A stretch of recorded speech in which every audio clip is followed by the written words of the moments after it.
কোরআন মনে হয় ডেলি আমাদের কানে ধ্বনি দেয়, চিৎকার দেয়, ডেলি আমাদের কানের ভিতরে ধ্বনি দেয় যে এই দুনিয়ার 1 কাঠা 2 কাঠা নিয়েই খুশি হয়ে গেলা, 2 কাঠার মালিক হয়েই খুশি, 3 কাঠার মালিক হয়েই খুশি, 5 কাঠার 10 কাঠার মালিক হয়েই খুশি, দুনিয়া সামান্য 6 তলা বিল্ডিং পাইয়েই খুশি।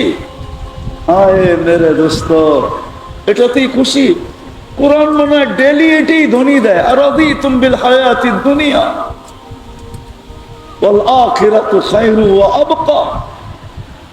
আখিরাত ভুলে গেলে, জান্নাত ভুলে গেলে, যার সবচেয়ে ছোট প্লট হইল 2,40,000 মাইল।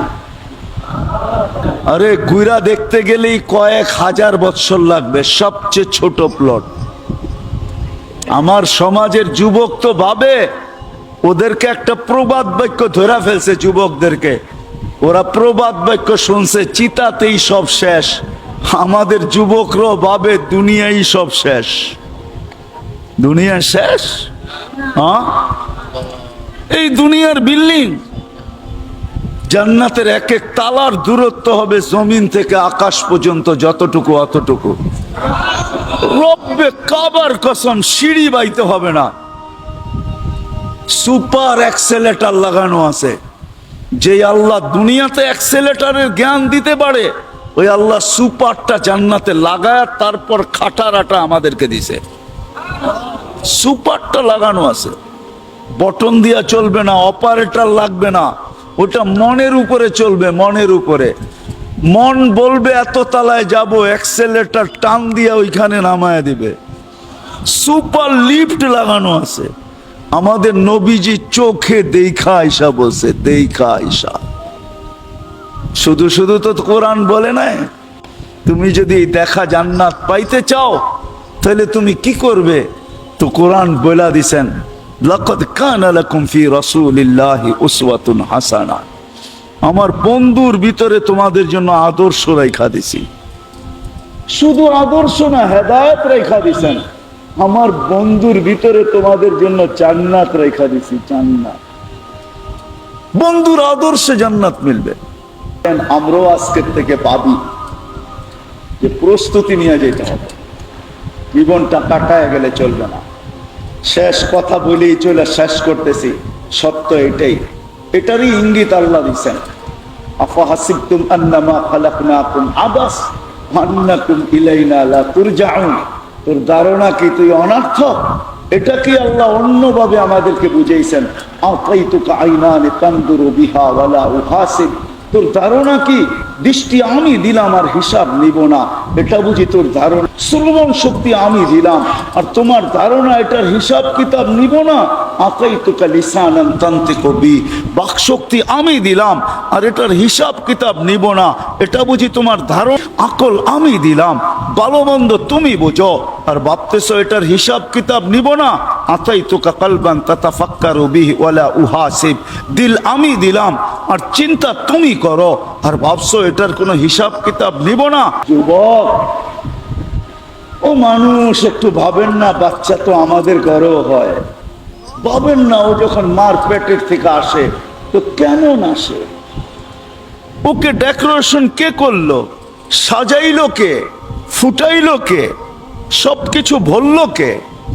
একটু কি ভাবনা আসে না? কোরআন তো মনে হয় এটাই ইঙ্গিত দেয়, আফালা তুবসিরুন। দেখিস না, আফালা তাকিলুন। বিবেক দিয়ে বুঝি একটুও ভাবিস না, আর তুই ভাবছ তোর হিসাব কিতাব হবে না, ঠিক না? হ্যাঁ, সব আল্লাহর, হিসাব কিতাব হবে না। এই জন্য আসেন, আসেন, আজকের থেকে প্রস্তুতি নেই, প্রস্তুতি নিয়ে যেতে হবে যদি আল্লাহর কাছে কিছু পাইতে চাই। হ্যাঁ, এই উম্মতের জন্য সুসংবাদ আছে। 1.25 লক্ষ উম্মতের মতো এই উম্মতের সাথে আল্লাহ ব্যবহার করেন নাই আর করবেনও না। এই উম্মতের জন্য আল্লাহ ছাড় দিছেন। 60 বছর দিতে পারে কিন্তু হিসাব 60 বছরের নিবে না। এটা কোনো আলেম বলতে পারবে না যে 60 বছরের হিসাব নেবে। বয়স 60 দিতে পারে কিন্তু 60 বছরের হিসাব নিবে না। প্রথম 15 বছর মাপ করা আছে, প্রাপ্ত বয়স্ক হওয়া পর্যন্ত মাপ, এটা হিসাবের খাতায় আসবে না। তারপরে যতক্ষণ ঘুমে কাটছে ওটা হিসাবের খাতায় আসবে না। এই উম্মতের জন্য, কোন উম্মতের জন্য ছিল কিনা আমি জানি না, এই উম্মতের জন্য হিসাব বড় অল্প, প্রস্তুতিতে ক্লান্তি বড় অল্প।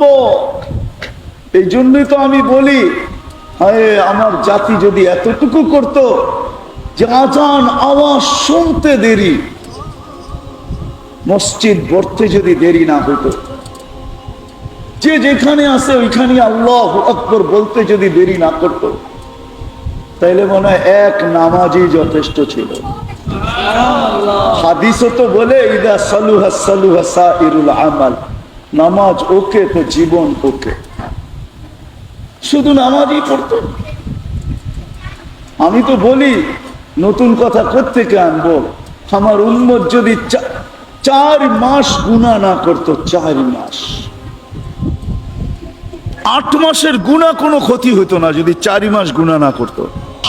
কোরআন বলে ফালা তুযালিমু ফীহিন্না আনফুসাকুম, এই 4 মাসে তোমরা তোমাদের উপরে জুলুম করো না, গুনাহ করো না। রজব, জিকাদা, জিলহজ্জা, মুহররম, এই 4 মাস যদি আমার জাতি গুনাহ না করত, আমার জাতি যদি 1 মাস কমর কাইসা বন্দেগি করত, ইবাদত করত, রমজান শুধু 11 মাস যদি নাও করত, 365 রাতের ভিতরে যদি আমার জাতি 364 রাত্র যেমন খুশি তেমন কাটায় দিত, শুধু 5টা রাত্রের ভিতরে দৌড়ায় যদি লাইলাতুল কদরকে ধরে নিত, 5 বেজর রাত্রে, রমজানের শেষ 5 বেজর রাত্রে, 21, 23, 25, 27, 29 লাইলাতুল কদরকে যদি পায়া নিত, তাইলে 83 বছরের জিন্দেগি পাওনা হয়ে যেত। কমসে কম এই সুযোগগুলো যদি কাজে লাগাইতো,